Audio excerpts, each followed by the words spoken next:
Hi మామ, first అయితే Instagram reel చూడండి, తర్వాత దీనికి వచ్చిన ఫన్నీ కామెంట్స్ అయితే చదువుదాం.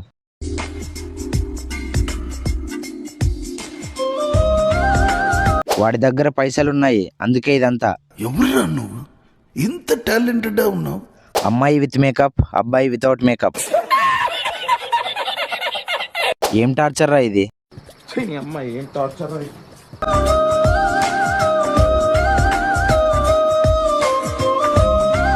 మేబీ పానీపూరి వాళ్ళ కొద్దిగా పియాజ్ ఎక్కువ వేసినట్టున్నాడు. ఇది కరెక్ట్ గా చెప్పేవయ్యా. పురుగుల మందు కొనే డబ్బులు లేవు, అందుకే వట్టలు బిసుకొని వస్తున్నా. బాయ్.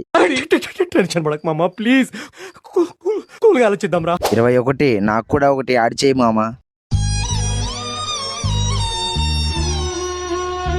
అసలు ఎలా మామ అలాంటి పిల్లని పడగొట్టేది? సార్ ఏంటి సార్ అది? గీసంటు ఘోరాలు ఇంకా ఎన్నెన్నో. అసలు ఏం మాట్లాడుతున్నా తెలుస్తుందా భయ్య నీకు? సబ్స్క్రైబ్ చేసుకోవచ్చు కదా మామ.